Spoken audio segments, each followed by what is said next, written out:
Good morning student. We are teach relation. Previous lecture में हमने relation के symmetric, transitive और रिफ्लेक्सिव के बारे में पढ़ चुके हैं। क्या क्या पढ़ा था? सिमेट्रिक रिलेशन, सेकेंड था हमारा reflexive relation and third transitive relation. In third के बारे में हमने पढ़ लिया था। अब हमारा नेक्स्ट है इक्विवेलेंस रिलेशन। इक्विवेलेंस रिलेशन क्या होता है? ऐसा रिलेशन जो इन तीनों प्रॉपर्टियों को फॉलो करते हैं, ऐसे रिलेशन को इक्विवेलेंस रिलेशन कहते हैं। मतलब कि ऐसा रिलेशन जो कि सिमेट्रिक भी हो, ट्रांजिटिव भी हो और रिफ्लेक्सिव भी हो, ऐसे रिलेशन को हम क्या कहते हैं? इक्विवेलेंस रिलेशन कहते हैं। इक्विवेलेंस रिलेशन हम देख लेते हैं।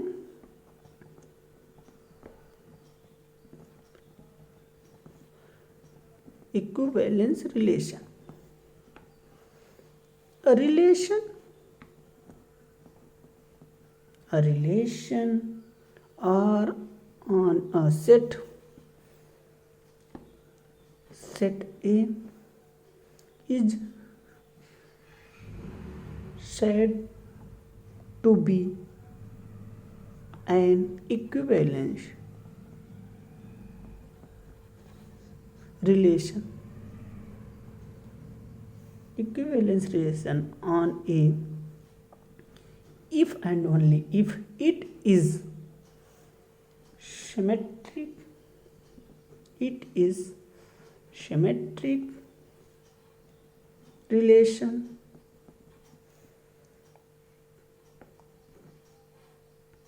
reflexive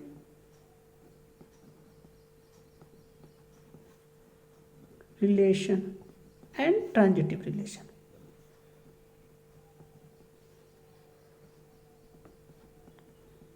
Transitive relation, it means that ऐसा रिलेशन सेट ए में ऐसा रिलेशन इक्विवेलेंस रिलेशन होता है जो सिमेट्रिक, रिफ्लेक्सिव और ट्रांजिटिव प्रॉपर्टी को फॉलो करता है। ऐसे रिलेशन को इक्विवेलेंस रिलेशन कहते हैं।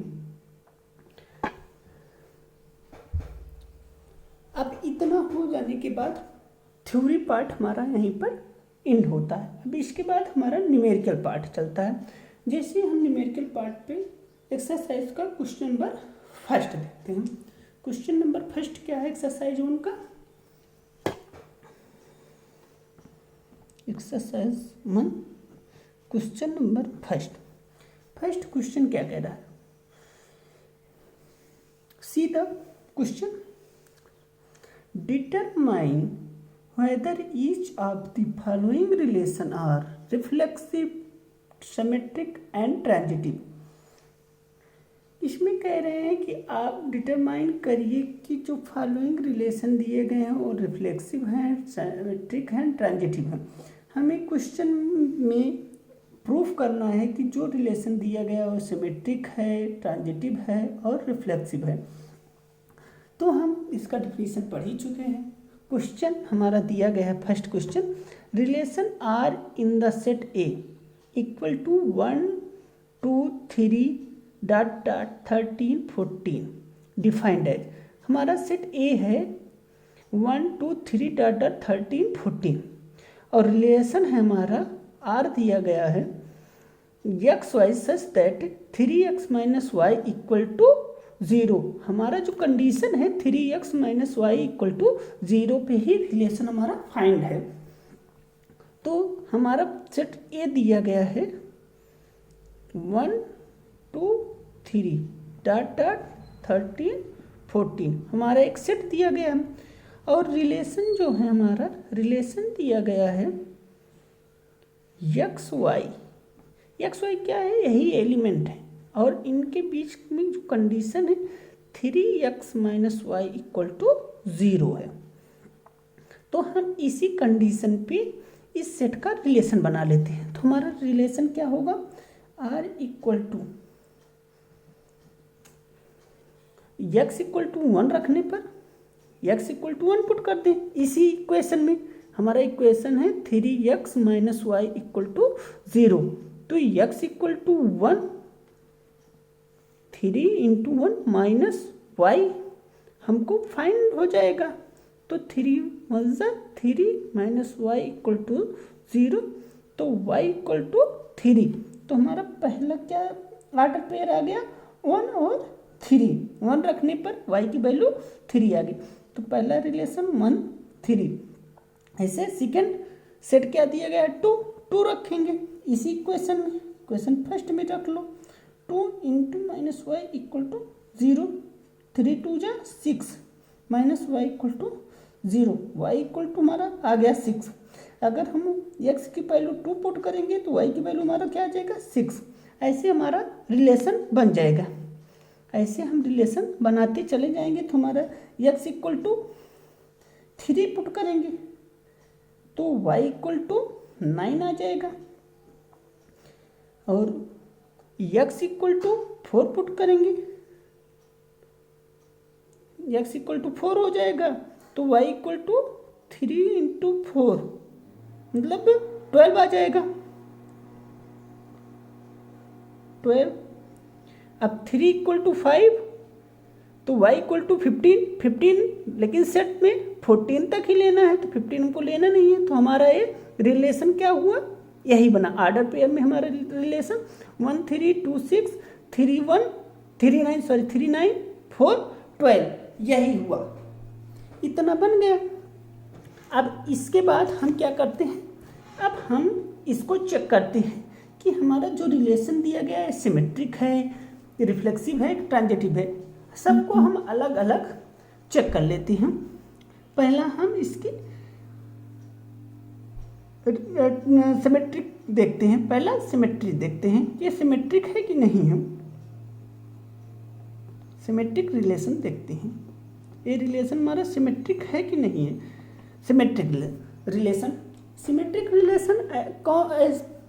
रिलेशन की डिफिनीशन हमने पढ़ा था कि ऐसा रिलेशन ए और बी में ऐसा रिलेशन कि अगर आर्डर पेयर हमारा कोई दिया गया है, आर्डर पेयर ए बी हमारा आर्डर पेयर है, तो ए रिलेशन अगर ए रिलेशन बी है तो ए इक्वल टू बी रिलेशन ए के होना चाहिए। मतलब आर्डर चेंज करने पर इस पर कोई इफेक्ट नहीं होना चाहिए।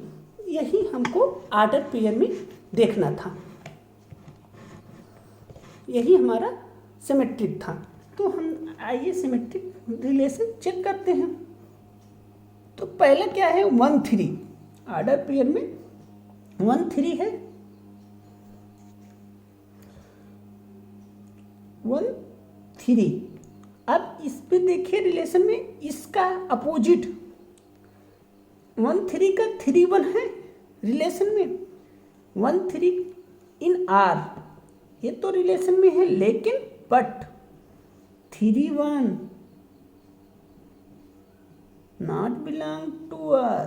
3 1 इस रिलेशन में नहीं है। कहीं भी इस रिलेशन में 3 1 आपको दिख रहा है?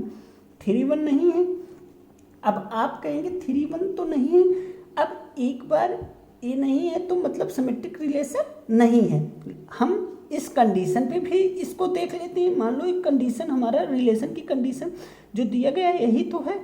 मान लो इसमें ना हो लेकिन कंडीशन को फुलफिल करता हो, अगले टर्म में हो, तो हम कहेंगे ये तो कंडीशन फॉलो कर रहा है, सिमेट्रिक हो सकता है। तो पुट कर दो वैल्यू।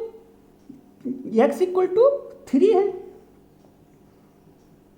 और y इक्वल टू -1 है।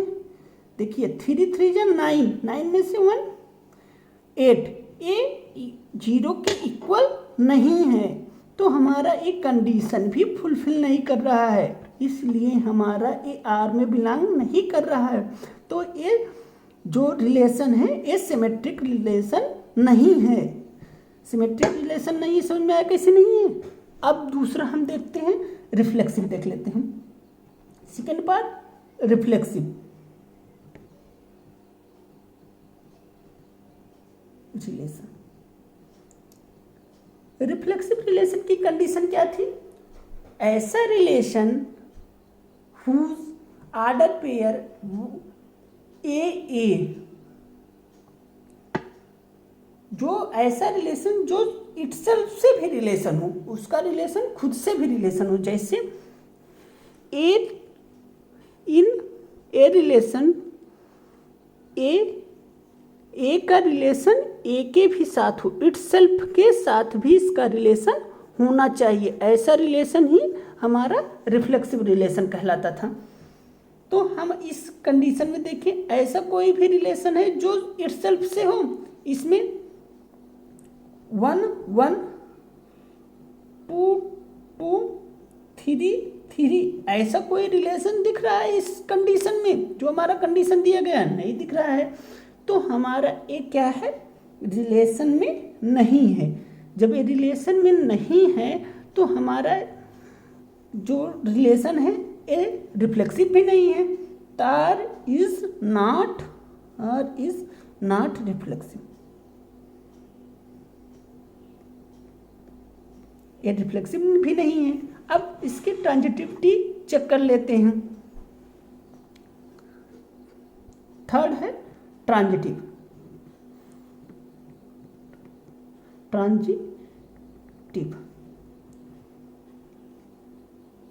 ट्रांजिटिव में क्या था?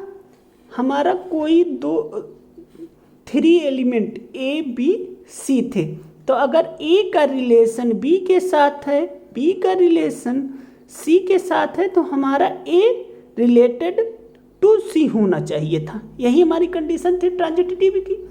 तो हम देख लेते हैं, मान ले फर्स्ट एलिमेंट लेते हैं 1 3 इन आर में ही तो है, बिलोंग कर रहा है। इसके बाद क्या होना चाहिए था हमारा 3